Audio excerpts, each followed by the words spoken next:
अस्सलाम वालेकुम dear students, welcome to Eureka Academia. आज जो हमारा टॉपिक हमने डिस्कस करना है वो है एवोल्यूशन।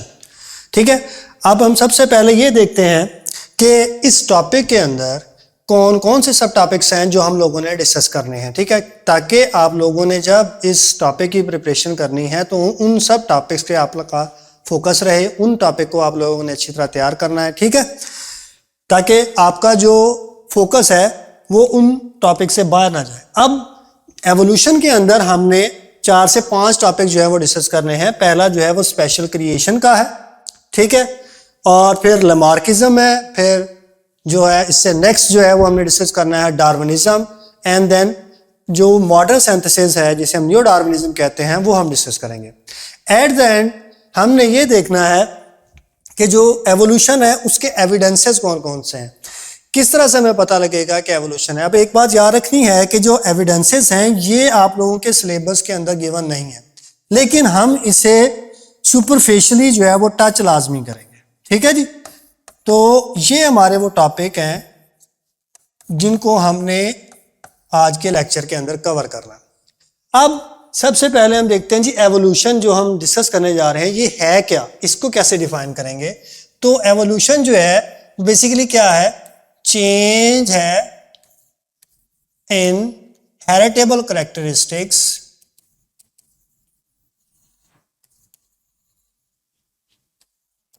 ओके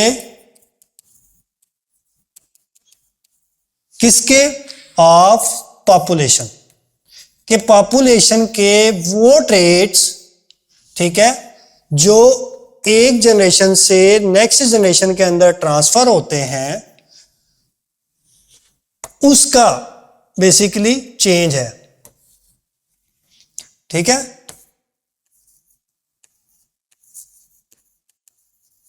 कब, इन मल्टीपल या सक्सेसिव जनरेशन।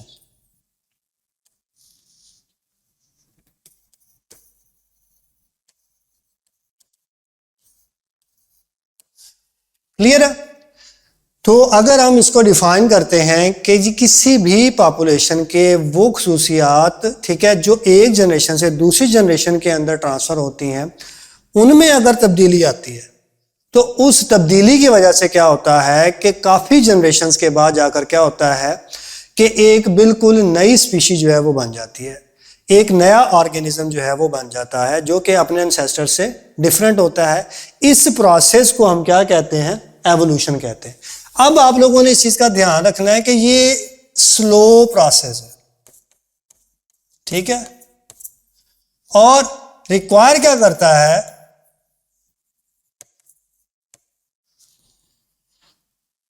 लॉन्ग टाइम, कि ये इतनी जल्दी जो है वो ये एवोल्यूशन का प्रोसेस जो है वो कंप्लीट नहीं होता। अब हम ये जो हमने सब पॉइंट्स लिखे हुए हैं, ठीक है, इन सब को डिस्कस कर रहे हैं। अब ये याद रखना है कि ये जो 4-5 पॉइंट हमने लिखे हुए हैं ये बेसिकली किस चीज को डिफाइन करते हैं, ये ओरिजिन ऑफ लाइफ से लेकर मॉडर्न सिंथेसिस तक बेसिकली इन सब पॉइंट्स का एक क्या है, निचोड़ है कि किस तरह एक ऑर्गेनिज्म जो है इस दुनिया के अंदर इवॉल्व हुआ, पहला ऑर्गेनिज्म बना, वहां से मॉडर्न सिंथेसिस जो थ्योरी है या जिसे हम न्यू डार्विनिज्म कहते हैं, यहां तक जो है वो हम इन सब टॉपिक को डिस्कस करेंगे। अच्छा जी, अब सबसे पहले हम देखते हैं जी कंसेप्ट ऑफ एवोल्यूशन के अंदर जो है वो 19 सेंचुरी के स्टार्ट के अंदर 2 कंट्राडिक्टरी आइडियाज जो थे वो प्रिवेल कर रहे थे, जो किस चीज को एक्सप्लेन कर रहे थे, ओरिजिन ऑफ लाइफ को, कि जी इस दुनिया के अंदर जो ऑर्गेनिज्म पहला बना है या जो लाइफ इवॉल्व हुई है उसको जो है वो एक्सप्लेन जो है वो 2 डिफरेंट माइंडसेट के जो है वो लोग कर रहे थे। एक को हम जो है वो क्रिएशनिस्ट कहते हैं और जिस थियरी को वो लेकर चल रहे थे उसे हम कहते हैं स्पेशल क्रिएशन, और दूसरा जो स्कूल ऑफ थॉट था, ठीक है, वो सपोर्ट करता था थियरी ऑफ एवोल्यूशन को। अब हम इनको कंपेयर करते हैं कि स्पेशल क्रिएशन के जो सपोर्टर हैं वो कौन से, क्या कहलाते हैं, क्रिएशनिस्ट, और इसी तरह एवोल्यूशन को सपोर्ट करने वाले क्या कहलाते हैं, एवोल्यूशनिस्ट कहलाते हैं। यानी कि ये बिलीव करते हैं कि जो आजकल जितनी भी स्पीशीज हैं ये एवोल्यूशन के जरिए ही बनी। अब सेकंड अब देखते हैं कि जो स्पेशल क्रिएशन है वो क्या कहती है कि God created the universe and man in their present form, और जो फोर्स थी वो क्या थी, सुपरनेचुरल फोर्स थी। कि जितने भी ऑर्गेनिज्म आजकल मौजूद हैं सबको अल्लाह ताला ने इसी ही प्रेजेंट फॉर्म के अंदर, प्रेजेंट स्ट्रक्चर के अंदर जो है वो क्या किया, पैदा किया। लेकिन जब हम बात करते हैं इस थ्योरी की, वो क्या कहती है कि यूनिवर्स है चाहे इंसान है, ये रिजल्ट है ग्रेजुअल चेंज का। ठीक है, यानी कि एवोल्यूशन हुई है और इस एवोल्यूशन के जरिए क्या बना है, लोअर से हायर फॉर्म्स के ऑर्गेनिज्म बने हैं। वो एंटिटीज जो स्टार्ट के अंदर बिल्कुल सिंपल थी, एवॉल्व होती होती क्या हो गई, हायर फॉर्म्स के अंदर अवेलेबल है या प्रेजेंट है। अब नेक्स्ट पॉइंट पे आते हैं। अब जो स्पेशल क्रिएशन थ्योरी है वो ये कहती है कि स्पीशीज जो है they are not capable of undergoing change. ठीक है, कि कोई स्पीशीज जो है वो उसके अंदर चेंज नहीं आता, ऐसा पॉसिबल नहीं है कि एक स्पीशीज आज से 5000 साल पहले जो है वो चेंज होकर बिल्कुल एक नई डिफरेंट स्पीशीज के अंदर कन्वर्ट हो जाए। जबकि एवोल्यूशन की थ्योरी जो वो ये कहती है कि जी ऑर्गेनिज्म जो होते हैं वो क्या करते हैं, दे कैन इवॉल्व। ठीक है जी, ओवर जनरेशन। अब इसकी वजह से क्या होता है कि जी नई स्पीशीज जो है वो बन सकती है। अच्छा, अब आते हैं कि जो स्पेशल क्रिएशन वाले हैं वो रिलाय किसके ऊपर करते हैं, मेडिटेशन पे, इंस्पिरेशन पे और डिवाइन रेवलेशन पे। ठीक है, यानी कि ये जो थ्योरी है इनका जो मेन क्रक्स है इस थ्योरी का वो ये है कि जो कुछ हुआ है और जो कुछ हो रहा है वो एक सुपरनेचुरल फोर्स की वजह से। ठीक है, अब ये जो थ्योरी ऑफ एवोल्यूशन है it is regarded as relative scientific truth, और ये टेंटेटिव और टेस्टेबल है। अब ये कहते हैं कि जी जो एवोल्यूशन है, ठीक है, ये होती है, साइंटिफिक ट्रूथ है कि एक स्पीशी आज से कुछ हजार साल बाद जाकर क्या होगा, वो चेंज हो जाएगी। इसको आप डिनाई नहीं कर सकते। ये टेस्टेबल भी है कि अगर आप इसके ऊपर कोई एक्सपेरिमेंट लगाना चाहते हैं तो वो इसको प्रूफ हो जाएगा, लेकिन इस केस के अंदर ऐसा कुछ नहीं। ठीक है, अब आगे चलते हैं।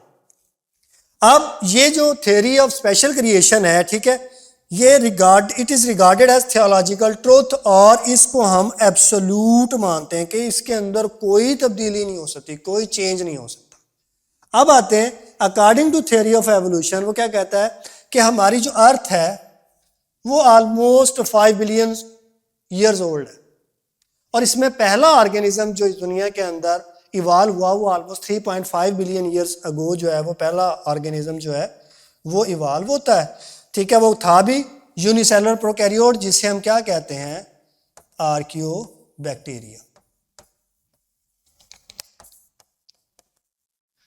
ठीक है, जबकि थ्योरी ऑफ स्पेशल क्रिएशन क्या कहती है कि जी जितने भी ऑर्गेनिज्म हैं वो सारे के सारे इसी फॉर्म के अंदर, जैसे कि आज हम बात करते हैं इंसान की, मैं अपनी बात करूं तो इसी प्रेजेंट फॉर्म के अंदर पैदा हुआ है। लेकिन थ्योरी ऑफ एवोल्यूशन कहती है कि इंसान इवॉल्व हुआ है, ठीक है जी, with the passage of time, जो दूसरी स्पीशीज थी उनसे जो है वो हम इवॉल्व हुए। अब हम आगे चलते हैं, इन दो जो स्कूल ऑफ थॉट्स हैं इनके बारे में मजीद देखते हैं कि जो क्रिएशनिस्ट हैं, ऐसे साइंटिस्ट जो बिलीव करते हैं थ्योरी ऑफ क्रिएशन पे, ठीक है, और एवोल्यूशनिस्ट जो थ्योरी ऑफ एवोल्यूशन पे बिलीव करते हैं, इनका बिलीव क्या है। सबसे पहले देखते हैं कि ये बिलीव करते हैं स्पेशल क्रिएशन पे, और वो कहते हैं कि जितने भी ऑर्गेनिज्म हैं वो सारे के सारे by nature, by natural force या डिवाइन क्रिएशन बिल्कुल इसी फॉर्म के अंदर पैदा हुआ। जबकि एवोल्यूशनिस्ट कहते हैं कि जो ऑर्गेनिज्म आजकल मौजूद है वो नेचुरल सिलेक्शन का हिस्सा है। इसका मतलब ये क्या है कि ये चेंज है ओवर टाइम, तो वक्त के गुजरने के साथ साथ जो है वो चेंज हुए। अब सेकंड पॉइंट देखते हैं कि क्रिएशनिस्ट जो है इसको सबसे पहले जो है वो इस थ्योरी के ऊपर कौन बिलीव करता था या कौन सा पहला साइंटिस्ट है जो क्रिएशनिस्ट कहलाता है, तो वो कार्लस लिनायस है। अब कार्लस लिनायस के बारे में आप लोगों ने पढ़ा होगा कि इसने यार बायनोमियल नोमेनक्लेचर दिया था, तो ये पायनियर है इस थ्योरी का। अब एवोल्यूशनिस्ट की बात करते हैं तो चार्ल्स डार्विन जो है, ठीक है, वो इसका क्या है चैंपियन कहलाता है या फर्स्ट साइंटिस्ट कहलाता है जिसने इस थ्योरी को सपोर्ट किया या जिसने एविडेंस दिए। अब आप लोगों के माइंड के अंदर जो है वो लेमार्क का नाम भी आ रहा होगा, ठीक है। लेमार्क ने थ्योरी तो दी थी लेकिन उसका कोई प्रूफ या कोई एविडेंस नहीं था। अब यही जो एवोल्यूशन की थ्योरी है ये अरस्तू के ज़माने से जो है वो प्रिवेल कर रही है, ठीक है। लेकिन डार्विन ने क्योंकि जो है वो इसके प्रूफ वगैरह दिए तो हम ये कहते हैं कि evolutionary theory is champion by Charles Darwin. अब आ जाते हैं क्लेम क्या है इन दोनों का। क्रिएशनिस्ट कहते हैं कि जी जो स्पीशीज हैं ये परमानेंट क्रिएशंस हैं, इनके अंदर कोई चेंज नहीं होती और ना ही ये किसी चेंज के जरिए मार्जे वजूद में आते हैं। जबकि एवोल्यूशनिस्ट क्या कहते हैं कि जो सिंपल फॉर्म्स हैं दे इवॉल्व टुवर्ड कॉम्प्लेक्सिटी। जैसा कि हमने मल्टीपल टाइम जो है वो पहले भी डिस्कस किया है, आप लोगों ने भी पढ़ा है कि प्रोकैरियोट से जो है वो मल्टी सेलुलर ऑर्गेनिज्म जो है वो बने, जैसे कि ह्यूमन है, प्लांट्स हैं, ये सारे के सारे। अब जो मल्टी सेलुलर ऑर्गेनिज्म वो क्या है, इट्स सिंपलेस्ट फॉर्म, और जो कम्प्लेक्स फॉर्म क्या है वो मल्टी सेलुलर ऑर्गेनिज्म जैसा कि हम। अब आते हैं नेचर ऑफ ट्रूथ की बात करते हैं। अब इनके अंदर जो नेचर ऑफ ट्रूथ है वो क्या एब्सोल्यूट है, थियोलॉजिकल है, ठीक है, कोई चेंज नहीं। अब इनके अंदर जो ट्रूथ है दैट इज रिलेटिव और बेस्ड ऑन साइंटिफिक एविडेंस और एक टेंटेटिव आइडिया है। तो ये दो स्कूल ऑफ थॉट थे जिनको हमने क्या किया, कंपेयर किया। अब हम आगे देखते हैं कि जी जो अचीवमेंट थी डिफरेंट साइंटिस्ट की, ठीक है, जिन्होंने एवोल्यूशन के बारे में या डिफरेंट साइंटिस्ट ने डिफरेंट फील्ड्स के अंदर जो है अपना वर्क परफॉर्म किया है, जिस इन सारे वर्क को देखते हुए साइंटिस्ट जो हैं वो एक दूसरे की हेल्प करते रहे और इन्हीं डिफरेंट साइंटिस्ट से हमें ये भी पता लगेगा कि जी डार्विन्स जो है वो इन्हीं साइंटिस्ट के दिए हुए आइडियाज़ को यूज़ करके जो है वो अपनी थ्योरी पेश की थी, ठीक है। अब हम सबसे पहले आते हैं कार्ल लिन्नायस ने क्या किया था, ठीक है, इसने बाइनोमियल नोमेनक्लेचर दिया था। ओके हो गया। अच्छा जी, और ये बिलीव किस पे करता था, थ्योरी ऑफ स्पेशल क्रिएशन पे, इसलिए हमेशा क्या कहते हैं जी, क्रिएशनिस्ट, ठीक है। और इसने ऑर्गेनिज्म को ग्रुप्स में जो है वो अरेंज किया था, किसकी बेस के ऊपर, सिमिलैरिटीज की बेस के ऊपर। अब ये बात जो है वो आप लोगों ने याद रखनी है, ये हम एट द एंड पे जो है वो डिस्कस भी करेंगे। इसी तरह लेमार्क ने क्या किया, इसने थ्योरी ऑफ एवोल्यूशन दी।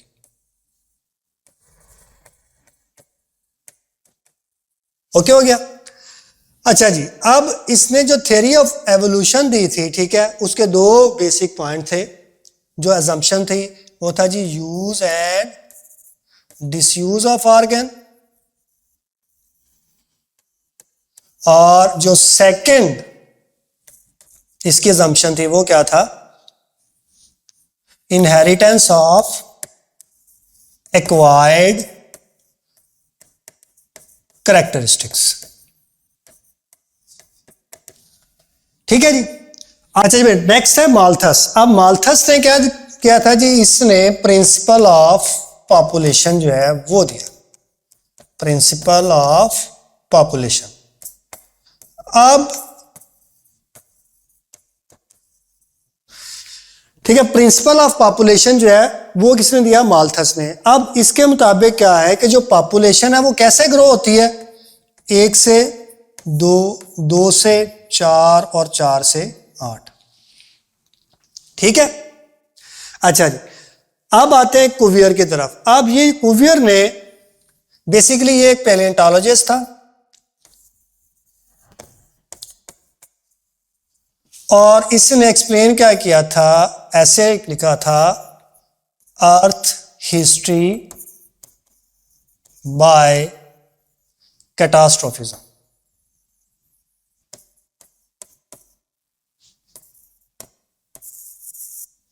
ठीक है जी। अच्छा जी, लायन। अब लायन ने जो है वो principle of geology,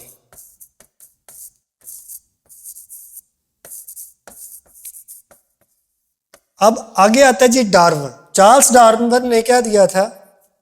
origin of species. किसके जरिए? By natural selection. ठीक है।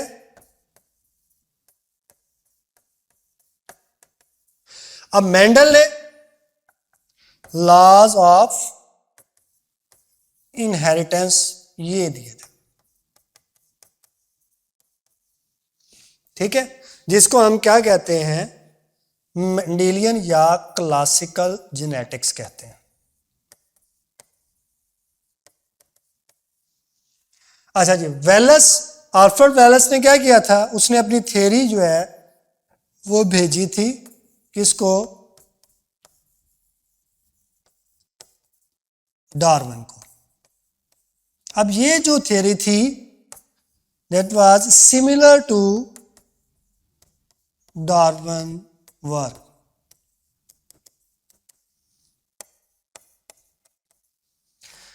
तो ये 7-8 जो है वो डिफरेंट साइंटिस्ट हैं, ठीक है, जिनके बारे में थोड़ा बहुत इंट्रो जो है वो आप लोगों का पढ़ना लाजमी है। अब आगे चलते हैं,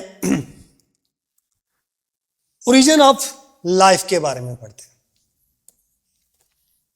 ठीक है जी, कि जिंदगी की शुरुआत जो है वो कैसे हुई। अच्छा जी, फर्स्ट लिविंग बीइंग जो है वो कब बना? Almost 3-5 billion years. कहां पे बना? हॉट स्प्रिंग में। कहां पर? अंडर सी। अब ये जो हॉट स्प्रिंग थे इनका टेम्परेचर जो था, ठीक है, वो ऑलमोस्ट 120 डिग्री सेंटीग्रेड या फिर इससे भी ज्यादा था, जहां पर पहला ऑर्गेनिज्म जो है वो इवाल्व होता है। अब क्योंकि पहला ऑर्गेनिज्म जो है वो कहां पे इवाल्व होता है? हॉट स्प्रिंग के अंदर। तो इस हाइपोथेसिस को क्या कहा गया? Went hypothesis. ठीक है। अब आते हैं कि जो फर्स्ट ऑर्गेनिज्म थे या अर्ली ऑर्गेनिज्म थे वो थे कौन? प्रोकैरियोट्स थे, यूनिसेलुलर प्रोकैरियोट्स थे। ठीक है, कौन से थे? उन्हें हम क्या कहते हैं? Archaeo bacteria. ठीक है, क्योंकि वो कहां पे रह रहे थे? एक्सट्रीम हॉट एनवायरनमेंट के अंदर। अब ये जो बैक्टीरिया थे ये कैसे थे? दे वर एब्जॉर्प्टिव हेटेरोट्रॉफ। ठीक है,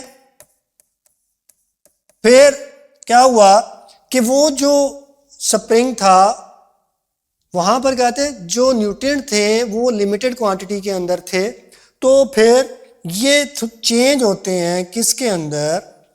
कीमोसिंथेटिक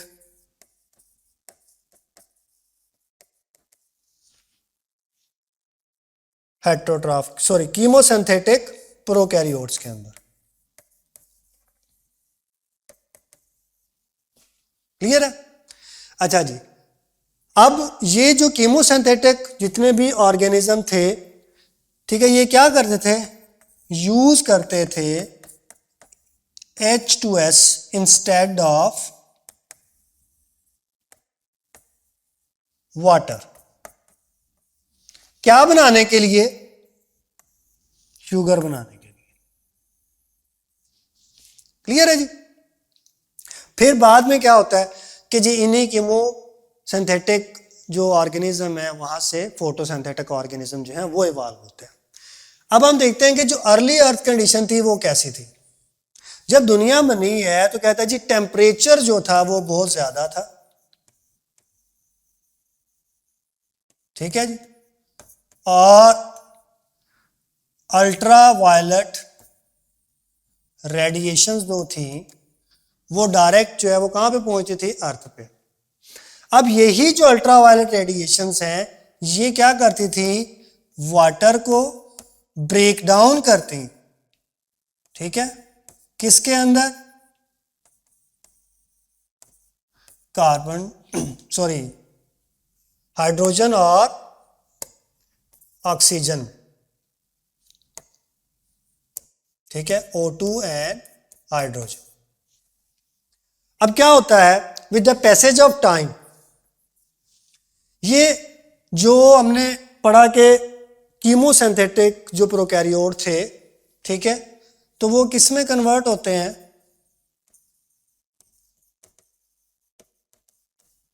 फोटोसिंथेटिक के अंदर। और आप लोगों ने ये पढ़ा है कि जो फोटोसिंथेटिक ऑर्गेनिज्म होते हैं वो क्या करते हैं, रिलीज करते हैं ऑक्सीजन। अब क्या होता है कि जब ये ऑर्गेनिज्म ऑक्सीजन रिलीज करते हैं और यही ऑक्सीजन कहाँ पे आती है, बाहर, पानी से बाहर टेरेस्ट्रियल एनवायरनमेंट में आकर कम्युलेट होना स्टार्ट हो जाती है, तो उसकी वजह से क्या बनता है, ओजोन बनती है। अच्छा, जब ओजोन बनती है तो क्या होता है कि जी अल्ट्रा वायलेट जो रेज आ रही हैं वो उनकी फिल्ट्रेशन स्टार्ट हो जाती है, जिसकी वजह से क्या होता है, लाइफ जो है वो पॉसिबल होती है अर्थ पे। कहां पर, on terrestrial environment.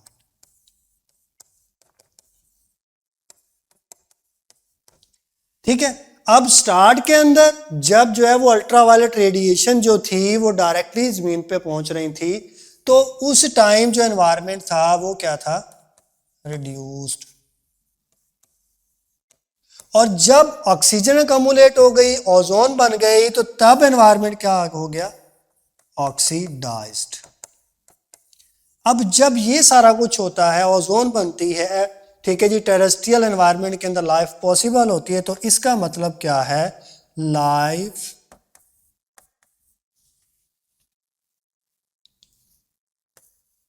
Is no more एबायोजेनिक।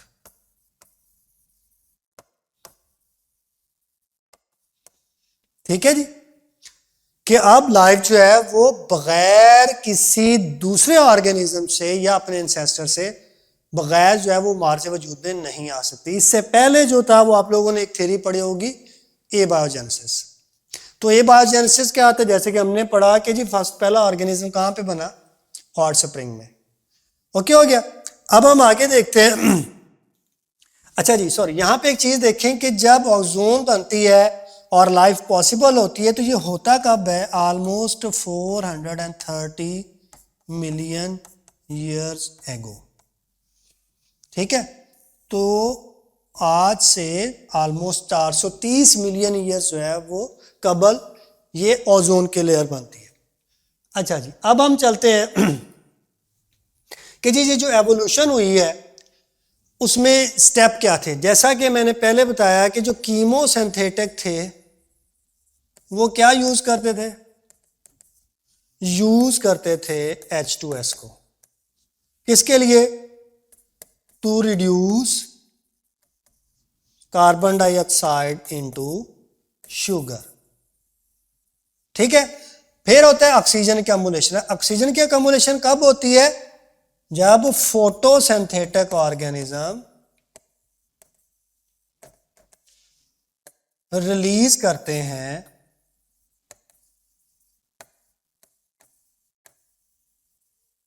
Oxygen को, ये जाकर क्या बनाता है, ओजोन। अब जब ओजोन की लेयर बनती है तो फिर क्या होता है, जब ओजोन की लेयर बनती है तो अल्ट्रा वायलेट रेडिएशन की क्या हो जाती है जी, फिल्ट्रेशन। ठीक है जी, वो फिल्टर्ड होती है और एनवायरनमेंट क्या हो जाता है, ऑक्सीडाइज्ड। ठीक है, अब यहां से यहां तक अगर हम देखते हैं तो हुआ क्या है कि एनवायरनमेंट रिड्यूस्ड से किस में कन्वर्ट हो गया, ऑक्सीडाइज के अंदर। अब जब ओजोन लेयर बनती है तो लाइफ जो है वो, यानी कि जो जानदार है वो पानी से टेरेस्ट्रियल या खुश्की पे मुंतकिल हो सकते हैं या वहां पर जिंदा रह सकते हैं। ठीक है, तो ये था एटमॉस्फेयर का रोल, जिसकी वजह से लाइफ जो है वो ट्रांसफर हुई और पॉसिबल हुई कहां पर, टेरेस्ट्रियल एनवायरनमेंट के अंदर या लैंड पे। अब हम आते हैं जी प्रोकैरियोट से यूकैरियोट की जो मॉडिफिकेशन है, जो एवोल्यूशन है, वो कैसे होती है। अच्छा जी, प्रोकैरियोटिक सेल जैसे कि हमने पहले पढ़ा ऑलमोस्ट 3.5 बिलियन ईयर्स जो है वो पहले बने, और यूकैरियोटिक सेल जो है वो ऑलमोस्ट 1.5 से 2.1 बिलियन ईयर्स जो है वो पहले बनते हैं। इसका मतलब इन दोनों के दरमियान में अगर हम गैप देखते हैं तो ऑलमोस्ट 1.5 बिलियन ईयर्स का है। ठीक है, अब इनके अंदर जो है वो दो थियरीज पेश की जाती हैं। पहला है मेम्ब्रेन इन्वेजिनेशन थ्योरी। अब इस थियरी के 4 स्टेप हैं। पहला क्या है, पहला है जी रेप्लिकेशन ऑफ जेनेटिक मटेरियल। ठीक है, कि जी जेनेटिक मटेरियल जो है वो एक से क्या होते हैं, 2 में कन्वर्ट। फॉर एग्जांपल ये डीएनए है, इससे क्या होता है, 2 कॉपीज जो है वो बन जाती है। नेक्स्ट स्टेप क्या था कि जो मेम्ब्रेन है वो क्या होती है, वो कवर इनफोल्ड होती है, अंदर की तरफ जो है वो क्या होती है, इनफोल्ड होती है। मेम्ब्रेन इन्वेजिनेट करती है और कवर कर लेती है जेनेटिक मटेरियल को। अच्छा जी, जब ये कवर कर लेती है जेनेटिक मटेरियल को तो फिर उसके नतीजे में क्या बनता है, कहते हैं जी डबल मेम्ब्रेन बाउंडेड जो है वो ऑर्गेनेलीज बनते हैं।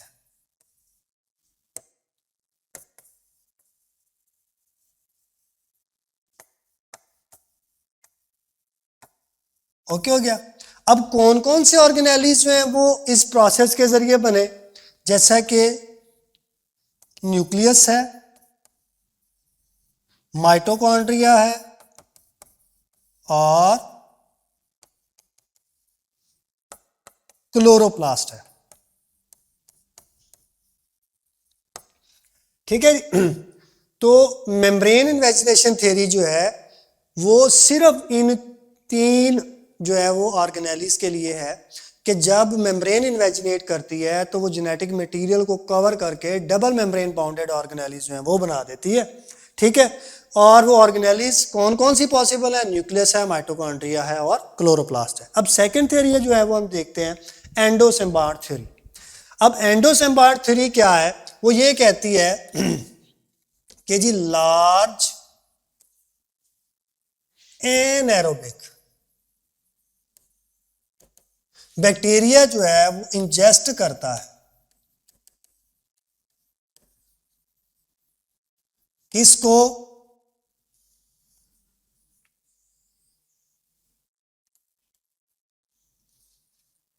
स्मॉल फोटोसिंथेटिक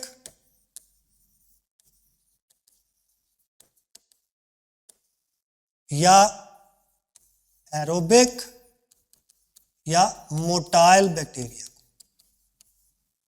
ठीक है, तो जब वो इसे इंजेस्ट कर लेता है, बजाय से कि वो उसे डिग्रेड करे, वो उसे अपनी बॉडी का हिस्सा बना लेता है और वो जो इंजेस्टेड ऑर्गेनिज्म है वो सिम्बायोटिकली उसके अंदर जो है वो रहना शुरू कर देता है और वो एक ऑर्गेनेली में कन्वर्ट कर देता है। अब इसमें पहला जो हम देखते हैं माइटोकॉन्ड्रिया कैसे बना, कि जी क्या हुआ कि जी लार्ज एनारोबिक ने इंजेस्ट किसको किया, एरोबिक बैक्टीरिया को। ठीक हो गया। अब जिस ऑर्गेनिज्म को उसने इंजेस्ट किया तो वो जो एरोबिक बैक्टीरिया था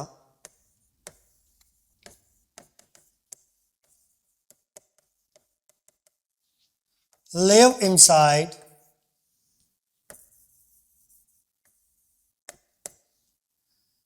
symbiotically.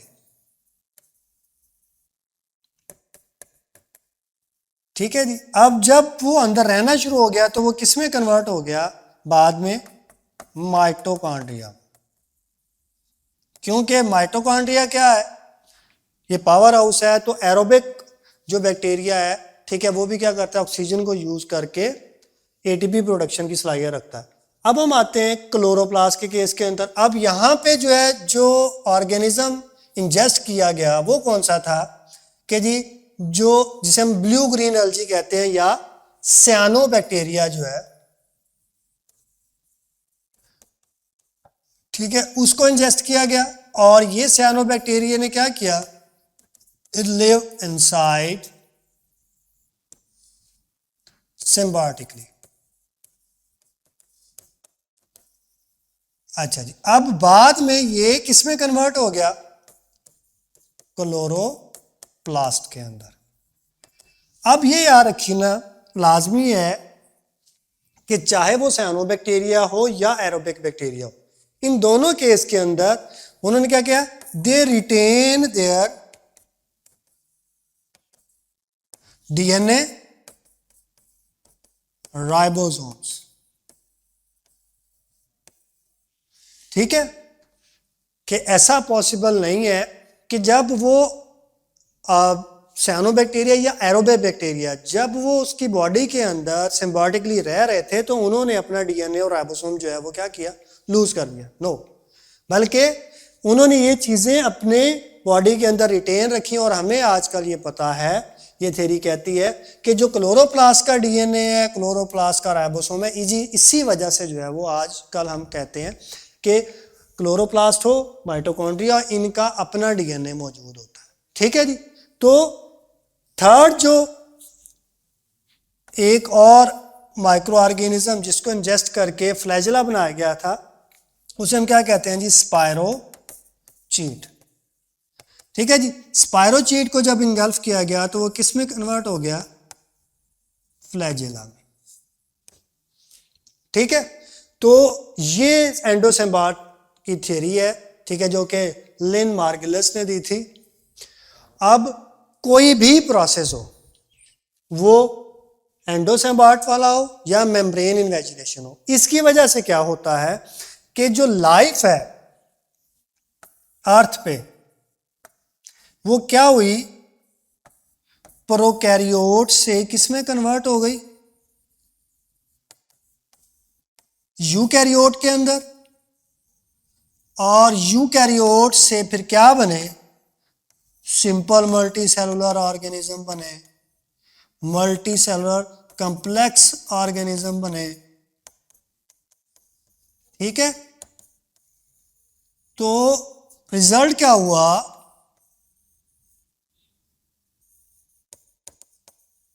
Eight the end it led to diversity of life. ठीक है बेटा जी, कोई भी प्रोसेस हो, दोनों का जो रिजल्ट है वो क्या है, डाइवर्सिटी ऑफ लाइफ है। अगर ये पॉसिबल ना होता तो आज जो है वो हम जितने डिफरेंट स्पीशीज देख रहे हैं वो अवेलेबल ना होती। अच्छा जी, अब हम आगे देखते हैं, लेमार्किज्म के बारे में पढ़ते हैं। अब ये लेमार्किज्म जो है, ये आइडिया जो है वो जेन बैप्टिस्ट डी लेमार्क ने दिया था 1809 के अंदर। अब ये बजाते खुद क्या था, एक नेचुरलिस्ट, सोल्जर और बायोलॉजिस्ट था, फ्रांस का रहने वाला था। ठीक है, अब इसने जो है वो प्रपोज किया एवोल्यूशन को।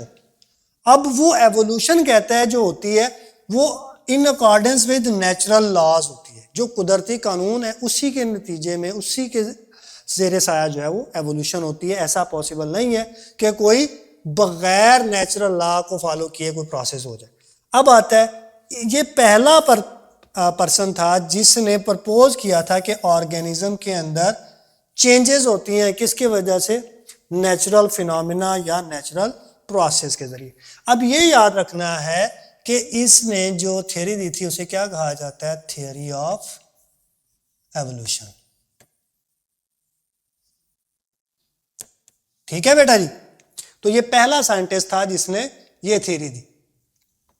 अब आते हैं कि लेमार्क की जो अजम्पशन थी वो क्या थी। इसकी दो बेसिक अजम्पशंस थी।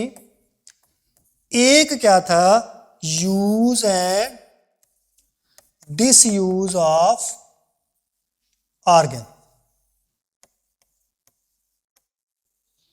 और दूसरी जो इसकी assumption थी वो क्या थी? Inheritance of acquired characteristics.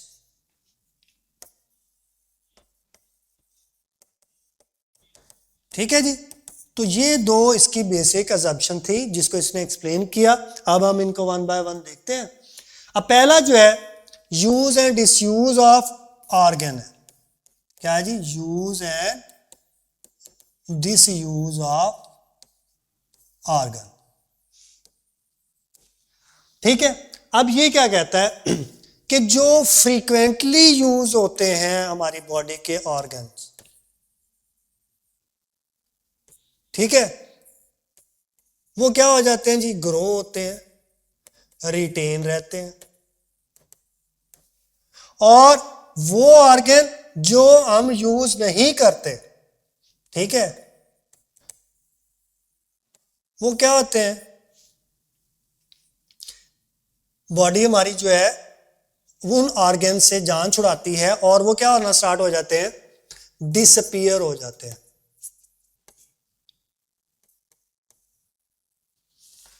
Clear है? और ऐसा ऐसा वीक होते हैं और वो डिसअपीयर हो जाते हैं। अब इसमें जो है वो हम 3 एग्जांपल लेते हैं। अब ब्लैक स्मिथ के केस के अंदर क्या है कि जो उसका बाइसेप है जिसको वो फ्रीक्वेंटली यूज करता है, ठीक है जी, वो क्या होता है जी? एनलार्ज हो जाता है, बढ़ जाता है। ठीक है। जिस तरह हम जिम जाते हैं तो हम भी क्या करते हैं? एक्सरसाइज करते हैं तो हमारे मसल्स का साइज जो है वो इंक्रीज होना स्टार्ट हो जाता है। सेकंड जो है जिराफ। जिराफ की जो है वो नेक जो है, कहते जी वो नेक जो है वो एनलार्ज हुई क्योंकि वो उसको क्या करते थे? एक्सटेंड करते थे। किसके लिए? पत्तों को खाने के लिए, दरख्तों के। इसी तरह स्नेक के केस के अंदर क्या है? They lost their hind limb, कि वो अपनी टांगे जो हैं वो खो बैठे। क्यों? क्योंकि वो कहां पे रहते थे? क्रेविसेस के अंदर,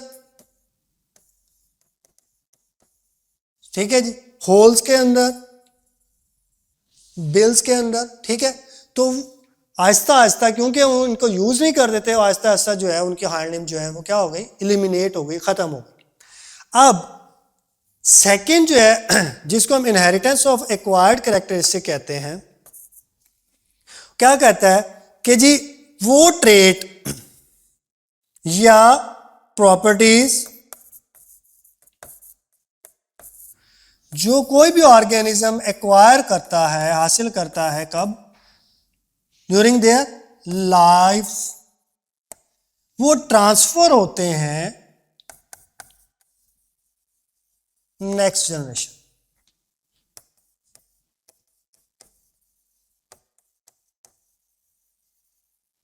ठीक है जी। अपनी जिंदगी में वो जो भी ट्रेड्स एक्वायर करता है किसके जरिए करता है? बेसिक एक्सपीरियंस की वजह से, रिक्वायरमेंट की वजह से, या एनवायरमेंटल प्रेशर की वजह से। कोई भी ट्रेड अगर उसकी बॉडी के अंदर डेवलप होता है या ग्रो करता है, इनहांस होता है, वो नेक्स्ट जनरेशन के अंदर जो है वो ट्रांसफर हो जाएगा। इसे हम क्या कहते हैं? इनहेरिटेंस ऑफ एक्वायर्ड कैरेक्टरिस्टिक्स कहते हैं। ये दो अजम्पशन थी, ठीक है जी, जो कि लेमार्क के मैकेनिज्म को डिफाइन करते हैं। अब हम आगे चलते हैं। अब ड्रॉबैक्स क्या थे किसके? लेमार्किज्म के। कि ये जो थ्योरी है रिजेक्ट होती है, ठीक है, कि जी कोई एक्सपेरिमेंटल प्रूफ नहीं है किसका? Use and disuse of organ का। ठीक है। और कोई जेनेटिक बेसिस नहीं है कि जो ऑर्गन ग्रो होता है, ठीक है जी, जो ऑर्गन डेवलप होता है उसकी कोई जेनेटिक बेस नहीं। इसी तरह इनहेरिटेंस ऑफ एक्वायर्ड कैरेक्टरिस्टिक्स का, ठीक है जी, उन एक्वायर्ड करेक्टर्स का नेक्स्ट जनरेशन में ट्रांसफर जब वो कहता है जी होती है, तो इसका भी कोई हमारे पास जेनेटिक प्रूफ नहीं है। अब आगे चलते हैं। एक्वायर्ड ट्रेड्स जो कहते हैं वो नेक्स्ट जनरेशन के अंदर ट्रांसफर नहीं होते, क्योंकि वो पर्सनल एक्सपीरियंस से जो है वो क्या होते हैं, हासिल होते हैं। इसके अंदर कोई जेनेटिक चेंज नहीं आता, इस वजह से ये ट्रेट नेक्स्ट जनरेशन को ट्रांसफर नहीं होते। अब कहते हैं जी ऑर्गन जो हैं वो अपनी विल, अपनी ख्वाहिश के जरिए जो है वो मॉडिफाई नहीं होते। ठीक है जी, वो कब होते हैं, जेनेटिक चेंज की वजह से, जो एवोल्यूशन ने बताया। ठीक है, तो फॉर एग्जांपल अगर हम देखते हैं कि जी फिश है, एम्फीबियन है, रेप्टाइल है, बर्ड है, इन सब के जो लिम्स हैं वो अपनी ख्वाहिश की वजह से चेंज नहीं हुए, बल्कि उनका जेनेटिक मटेरियल चेंज हुआ है, जिसकी वजह से क्या होता है वो चेंज होते गए। उनका एनवायरनमेंट डिफरेंट था, रिक्वायरमेंट डिफरेंट थी, तो वो किसी भी ऑर्गेनिज्म की अपनी विल, अपनी ख्वाहिश की वजह से चेंज नहीं होते, वो नेचुरल सिलेक्शन के जरिए जो है वो चेंज होते हैं। तो ये 4 बेसिस थी जिसकी वजह से डार्विन जो लैमार्किज्म था वो क्या हुआ, उसके आइडिया को रिजेक्ट किया गया। अब हम आगे देखते हैं डार्विन। अब चार्ल्स डार्विन जो है 1809 के अंदर श्यूसबेरी इंग्लैंड के अंदर पैदा होता है, एक वेल नोन फैमिली है। ठीक है, और इसका फादर जो था वो क्या था, फिजिशियन था। डार्विन जो था वो थियोलॉजी और जियोलॉजी इन दोनों को कैम्ब्रिज के अंदर जो है वो स्टडी कर रहा था। अब 1831 के अंदर जब इसकी एज 22 ईयर्स थी तो उसने HMS बीगल को जो है ज्वाइन किया एज ए नेचुरलिस्ट। अब HMS बीगल था क्या, वो ग्रेट ब्रिटेन का नेवी शिप था। ठीक है, उसका काम क्या था कि जी वो एक्सप्लोर करे पानी को और फूड रिसोर्सेस को, कहां पर,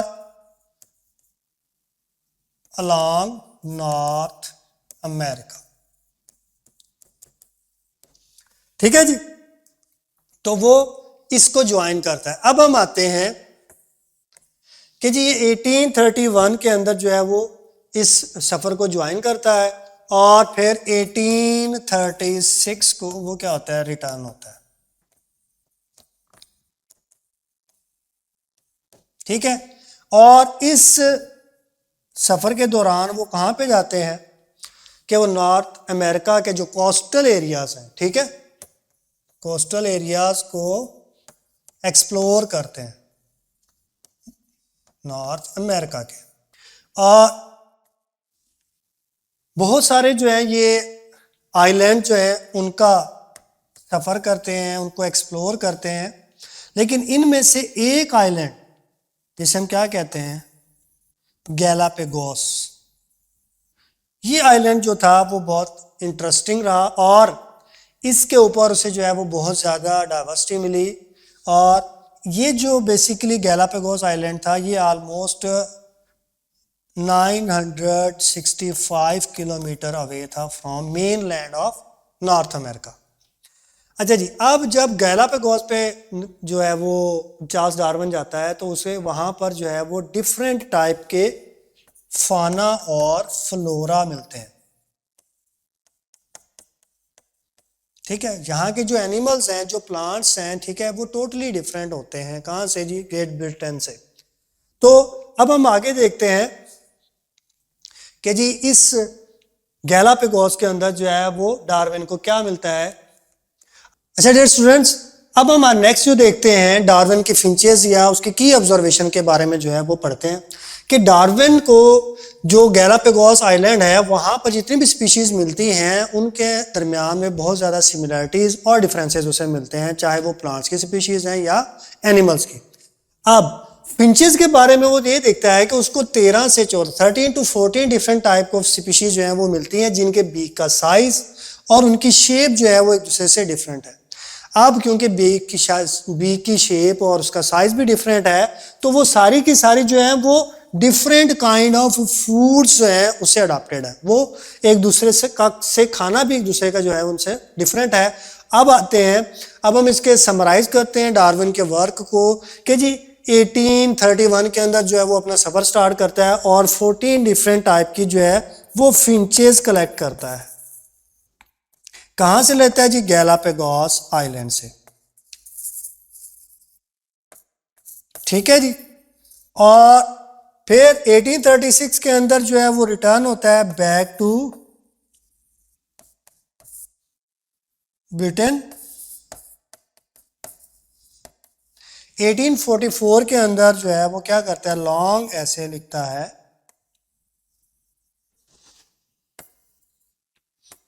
ओरिजिन ऑफ स्पीशी पे, और 1859 के अंदर वो क्या करता है, अपनी बुक पब्लिश करता है।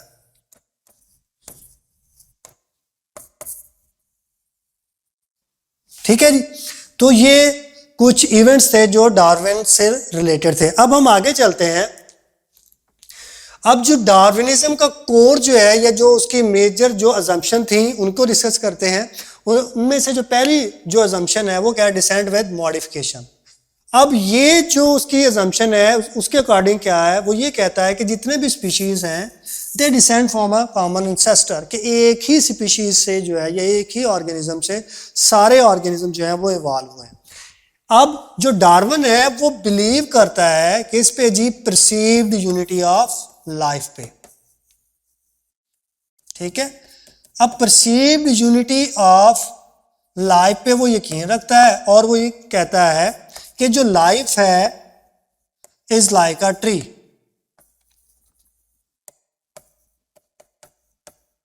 ठीक है। अब जो उसकी ट्रंक है वो किसको रिप्रेजेंट करती है, एंसेस्टर को, और जो ब्रांचेस हैं, ठीक है, वो डिसेंडेंट को।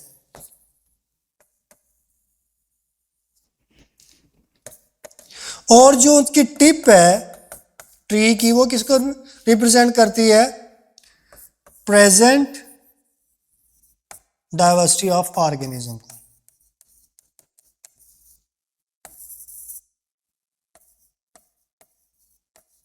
ठीक है जी। अब हम आते हैं उसके नेचुरल सिलेक्शन वाली असम्पशन की तरफ। अब नेचुरल सिलेक्शन जो है वो क्या कहती है, अब डार्विन के अकॉर्डिंग क्या कहते हैं, जो स्पीशीज हैं they become adopted to the environment. किसके जरिए, नेचुरल सिलेक्शन के जरिए। अब ये जो नेचुरल सिलेक्शन होती है इसको ड्राइव कौन कर रहा होता है, डिफरेंशियल रिप्रोडक्टिव कैपेबिलिटीज होती हैं, कि डिफरेंट स्पीशीज जो हैं उनकी रिप्रोडक्टिव कैपेबिलिटीज जो हैं वो डिफरेंट होती हैं, कोई कम रिप्रोड्यूस करता है, कोई ज्यादा करता है। ठीक है जी। अब उसकी 4 ऑब्जर्वेशन जो थी वो क्या थी, सबसे पहली जो है वो ओवर प्रोडक्शन है। ओवर प्रोडक्शन क्या है कि जी ज्यादा ऑर्गेनिज्म जो है वो प्रोड्यूस किए जाते हैं एज कंपेयर टू रिसोर्सेस। जब रिसोर्सेस कम हो और ऑर्गेनिज्म ज्यादा हो तो फिर क्या होता है, स्ट्रगल भी होता है। और ये जो ज्यादा ऑर्गेनिज्म पैदा करते हैं रिसोर्सेज से, वो किसकी वजह से होती हैं, वेरिएशंस की वजह से। ठीक है जी, कि डिफरेंट ऑर्गेनिज्म या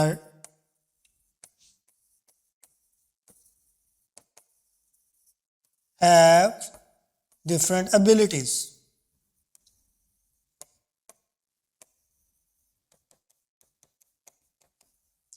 ठीक है जी।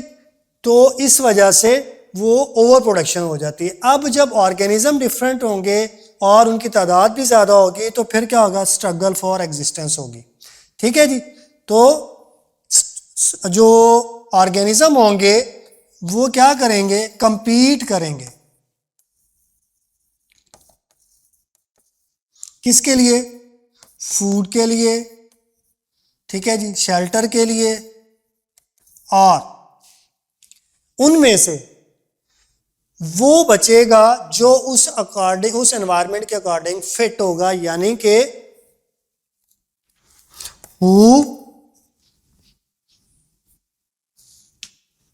फाउंड पुट, ठीक है जी, या शेल्टर। अब ये जो सर्वाइवल है ये रैंडम नहीं होता,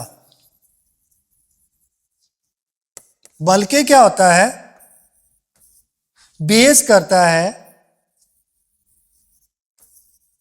जेनेटिक मटेरियल पे, ठीक है जी। जिसके ट्रेट, जिसके करैक्टर जो हैं वो सबसे ज्यादा स्ट्रांग होंगे वो ही सर्वाइव करेगा। ये रैंडम जो है वो सर्वाइवल नहीं होता, ठीक है जी। अब हम आगे देखते हैं कि डार्विन की जो दो इंजम्पशन है, ठीक है, जिसकी बेस के ऊपर अपने उसने अपनी थ्योरी जो है वो पेश की थी, ठीक है। इसको आगे हम लेकर चलते हैं कि अल्फ्रेड रसल जो है, ठीक है, उसने जो है अपना ऐसे जो है वो फॉरवर्ड करता है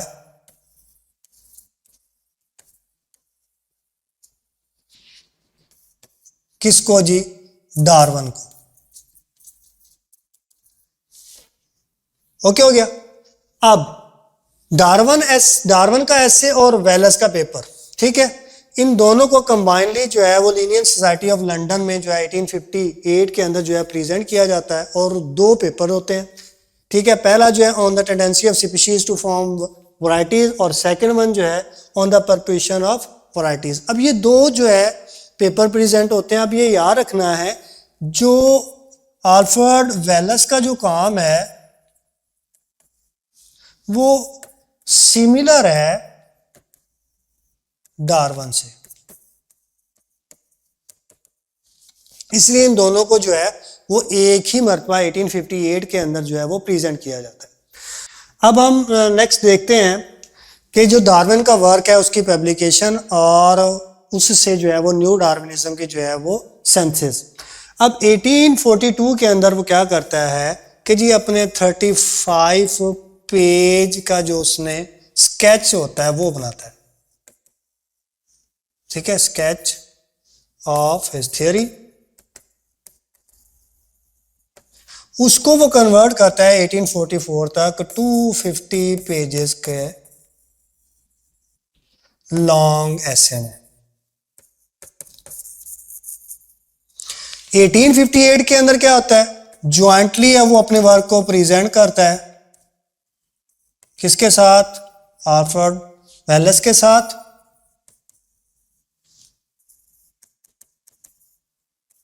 कहां पर, लीनियन सोसाइटी में। और 1859 के अंदर वो अपनी बुक पब्लिश करता है,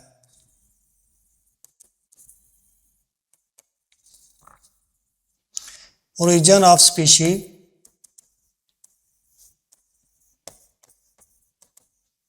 बाय नेचुरल सिलेक्शन,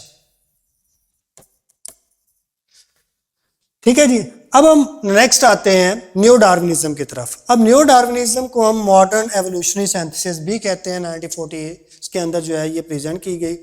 अब इस न्यू डार्विनिज्म या इस थ्योरी के अकॉर्डिंग जो स्पीशीज हैं उनको प्रोडक्ट ऑफ एवोल्यूशन जो है वो कंसीडर किया गया। अब न्यू डार्विनिज्म के अंदर जो है, अब हम इसे अब मॉडर्न एवोल्यूशनरी सिंथेसिस क्यों कहते हैं, क्योंकि इसके अंदर डार्विनिज्म,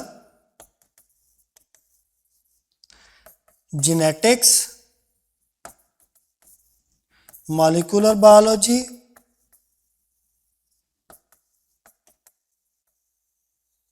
पैलियोंटोलॉजी,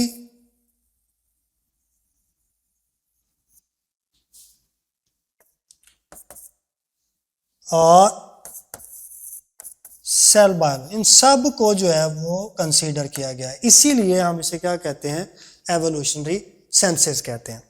अच्छा जी, अब हम नेक्स्ट जो है वो एवोल्यूशनरी जो एविडेंसेस हैं उनको थोड़ा सा टच करते हैं। पहला जो है वो हम देखते हैं बायोग्राफी और पेलेंटोलॉजी को। अब बायोग्राफी क्या है? बेसिकली बायोजियोग्राफी जो है ये क्या है? स्टडी है ऑफ ऑर्गेनिज्म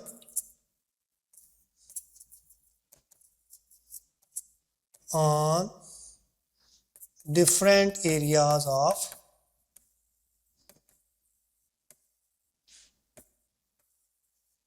अर्थ। अब ये याद रखिएगा जो बायोजियोग्राफी है ये फर्स्ट एविडेंस था किसका? एवोल्यूशन का, जिसको यूज किसने किया? डार्विन ने। अब बायोजियोग्राफी की वजह से जो ऑर्गेनिज्म जो है वो रिस्ट्रिक्ट हो जाते हैं, ठीक है जी, वो एक जगह से दूसरी जगह नहीं जा सकते। रिस्ट्रिक्ट क्यों हो जाते हैं? वो कौन कौन सी चीजें हैं जो रिस्ट्रिक्ट करती हैं? जैसा कि पहाड़ है, ठीक है जी, दरिया है, समंदर है, तो ये सारे के सारे जो हैं वो रिस्ट्रिक्शन काज करते हैं और पॉपुलेशन जो है वो एक स्पेसिफिक एरिया के अंदर जो है महदूद हो जाती है।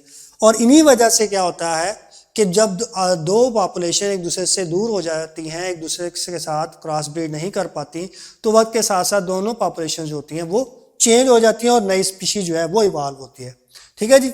रिवर है, सी है, अच्छा जी, इसी तरह माउंटेन्स है। अब बायोजियोग्राफी की जो एक एग्जाम्पल है, ठीक है, जिसने एक एवोल्यूशन का हमें एविडेंस दिया, वो क्या था?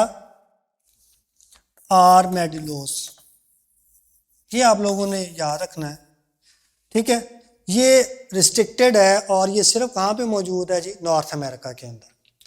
तो नेक्स्ट जो है वो पैलेंटोलॉजी है, जिसको हम क्या कहते हैं? Study of fossils. ठीक है जी। फॉसल जो है वो भी हमें क्या करते हैं? एविडेंस प्रोवाइड करते हैं किसका? एवोल्यूशन का। फॉर एग्जांपल जो वर्टिब्रेट्स हैं, ठीक है, उनके अंदर जो एवोल्यूशन हुई है वो उनके फॉसल से जो है वो एविडेंट है। जैसा कि अगर हम देखते हैं फिशेज एम्फीबियन बने, एम्फीबियन से रेप्टाइल्स और फिर रेप्टाइल से बर्ड्स और मैमल्स बने। ठीक है जी। इसी तरह एवोल्यूशन ऑफ हॉर्स, ठीक है, अगर हम इसे भी स्टडी करते हैं तो हमें ये पता लगता है कि जी वाकई जो है वो दुनिया के अंदर या इस हॉर्स के अंदर जो है वो एवोल्यूशन हुई है। ठीक है। अब हम आगे चलते हैं, नेक्स्ट जो है एविडेंस पढ़ते हैं, वो हमारे पास है जी कंपैरेटिव एनाटॉमी का। अब एनाटॉमी जो है अगर हम उसकी स्टडी करते हैं क्रॉस ग्रुप ऑफ एनिमल्स में, तो क्या कहते हैं कि जी कंट्रास्टिंग पैटर्न मिलते हैं। वो दो पैटर्न हैं, एक को कहा जाता है होमोलोगस ऑर्गन और एक है एनालगस ऑर्गन। होमोलोगस ऑर्गन क्या होते हैं? They have same structure but different functions। ठीक है जी। अब इसकी एग्जांपल हमारे पास क्या है? 4 लिम्ब ऑफ वर्टिब्रेट्स। ठीक है जी। अब ये जो होमोलोगस ऑर्गन है ये रिजल्ट है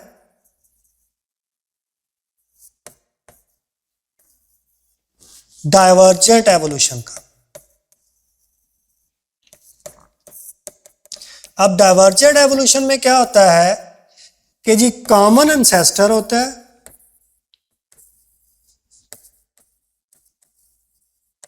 लेकिन एनवायरनमेंट क्या हो जाता है? चेंज हो जाता है, जिसकी वजह से डिसेंडेंट के जो ऑर्गन है वो डिफरेंट फंक्शन परफॉर्म करना स्टार्ट कर देते हैं। सेकंड है एनालगस ऑर्गन। ठीक है जी। अब ये क्या होते हैं? ऐसे ऑर्गन जिनका स्ट्रक्चर डिफरेंट है बट सिमिलर क्या है? फंक्शन है। अब हम आते हैं, इसके एग्जांपल हमारे पास क्या है, wings of bird and insects, जैसा कि फ्रूट फ्लाई वगैरह। अब ये जो एनालगस ऑर्गन है ये कब बनते हैं, these are result of convergent evolution। अब कन्वर्जेंट एवोल्यूशन कब होती है कि जी एंसेस्टर जो होते हैं डिफरेंट होते हैं और उनकी जो आगे डिसेंडेंट है वो रहते हैं सेम एनवायरनमेंट के अंदर, इसीलिए उनके बॉडी के ऑर्गन जो है वो सेम फंक्शन परफॉर्म कर रहे होते हैं। इसको हम क्या कहते हैं जी, कन्वर्जेंट एवोल्यूशन। अब हम आते हैं वेस्टिजियल ऑर्गन की तरफ। ऐसे ऑर्गन जो हमारी बॉडी के अंदर मौजूद हैं लेकिन कोई फंक्शन परफॉर्म नहीं कर रहे हैं, लेकिन हमारे एंसेस्टर्स के अंदर जो है वो कोई ना कोई जो है वो अपना इंपॉर्टेंट फंक्शन परफॉर्म कर रहे होते हैं, उन्हें हम वेस्टिजियल ऑर्गन कहते हैं। अब फॉर एग्जांपल जो है वो वर्मीफॉर्म अपेंडिक्स है जो कि सीकम का हिस्सा है, इसी तरह कोकेक्स जो कि टेल बोन जिसे हम कहते हैं, विजडम टूथ है, ठीक है जी, थर्ड मोलर है, एक वक्त पे इसको ग्राइंडिंग के लिए यूज किया जाता था, और इसी तरह ईयर मसल है, ठीक है जी। ह्यूमन के अंदर इसका कोई फंक्शन जो है अभी तक हमें मालूम नहीं है। तो ये सारे के सारे जो ऑर्गन है ये क्या है, वेस्टिजियल है, लेकिन ये हमारे एंसेस्टर्स के अंदर हो सकता है कोई ना कोई फंक्शन जो है वो परफॉर्म कर रहे हो।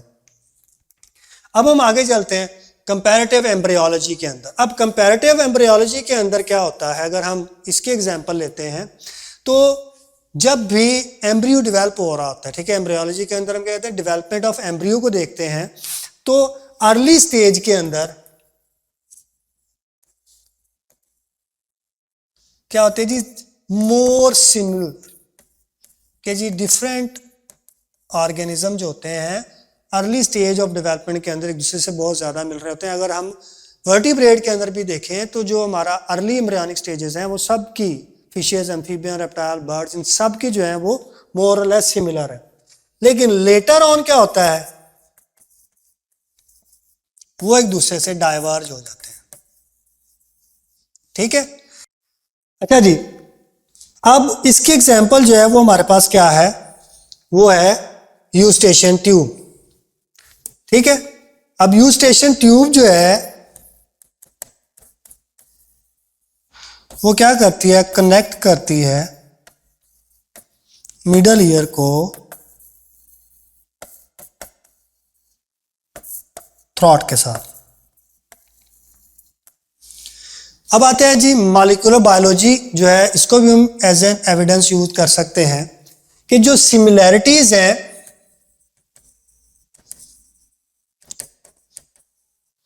या डिफरेंसेस हैं उनको हम ट्रेस कर सकते हैं किस की बेस के ऊपर, जेनेटिक बेस के ऊपर। अब फॉर एग्जांपल अगर दो ऑर्गेनिज्म का प्रोटीन जो है उसका सीक्वेंस सेम है तो इसका मतलब है they have same sequence of amino acid. अगर अमाइनो एसिड का सीक्वेंस सेम है तो इसका मतलब है कि वो सेम सीक्वेंस है किसका, न्यूक्लियोटाइड का।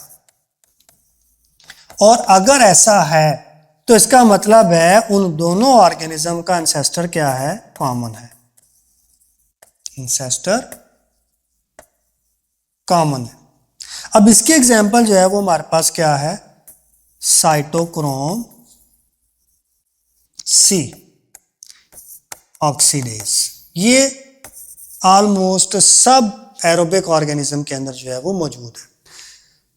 अब आगे चलते हैं जी, रिकैप्चुलेशन, या इसके अंदर हम हैकल का बायोजेनेटिक लॉ पढ़ते हैं जी, और इसको डिफाइन करते हैं जो कहता है ऑन्टोजेनी रिकैप्चुलेट फाइलॉजन, कि जी डेवलपमेंट के दौरान वो अपने फाइलोजेनेटिक रिलेशनशिप को जो है वो रिवील करता है। अब उसकी एग्जाम्पल क्या है कि फ्रॉग है या फिश है, इन दोनों का जो है वो लार्वा एक जैसा नजर आता है। ठीक है, तो इसका मतलब है कि ये दोनों जो है वो एक दूसरे से मिलते हैं और दोनों का कॉमन इंसेस्टर है। क्लियर है बेटा जी? अब हम आगे देखते हैं, ओवर लुक देते हैं या हम देखते हैं कि स्पेशल क्रिएशन से। अच्छा बेटा जी, अब हम आगे जो है वो देखते हैं कि जो हमने पढ़ा है उसको सबको समराइज करते हैं, स्पेशल क्रिएशन से मॉडर्न सिंथेसिस का सफर। ठीक है, अब अगर हम इसको समराइज करते हैं तो सबसे पहले हम देखेंगे कि 3.5 बिलियन ईयर्स अगो जो है वो यूनिसेलुलर ऑर्गेनिज्म जो है वो इवॉल्व होता है। ठीक है, उससे फिर क्या बनता है, यूकैरियोटिक ऑर्गेनिज्म बनता है। और उसके हमने दो हाइपोथेसिस पढ़े, मेम्ब्रेन इन्वेजिनेशन हाइपोथेसिस और सेकंड वन एंडोसिम्बायोट हाइपोथेसिस। फिर सेकंड नंबर पे हम देखते हैं जी लैमार्किज्म, या जिसे हम थ्योरी ऑफ एवोल्यूशन कहते हैं, वो हमने पढ़ी, जिसमें use and disuse of organ पढ़ा, इनहेरिटेंस ऑफ एक्वायर्ड कैरेक्टर पढ़ा। ठीक है जी, बाद में ये जो है वो डिस्प्रूव हो गया। थर्ड वन जो है वो डार्विन डिसेंट विद मॉडिफिकेशन और नेचुरल सिलेक्शन जो है वो हमने पढ़ी। और एट द एंड पे जो डार्विनिज्म है उसको जो है वो किस में कन्वर्ट किया गया, न्यू डार्विनिज्म। ठीक है जी, अब इसमें मेंडेलियन जेनेटिक्स है, बायोजियोग्राफी है, पैलेंटोलॉजी है, एनाटॉमी है, एम्ब्रियोलॉजी है, मॉलिक्यूलर बायोलॉजी है, ये सारे जो हैं वो क्या प्रोवाइड करते हैं, एविडेंसेस प्रोवाइड करते हैं कि देयर इज एवोल्यूशन। तो ये हमारा आज का टॉपिक था बेटा जी। अगर किसी किस्म का कोई क्वेश्चन है, कोई प्रॉब्लम है, ठीक है, तो आप लोगों ने डिस्कस करना है और इस जो टॉपिक को आप लोगों ने डिटेल में पढ़ना है। और जो सिलेबस जो है वो MD के अंदर गिवन है, जो PMDC ने दिया है, आपने उस फ्रेम से बाहर नहीं जाना, ताकि आप लोगों का टाइम भी ज़ाया ना हो, क्योंकि ऑलरेडी जो है वो आप लोगों के पास टाइम बहुत शॉर्ट है। ठीक है जी, अपना ख्याल रखिएगा। अल्लाह हाफिज़।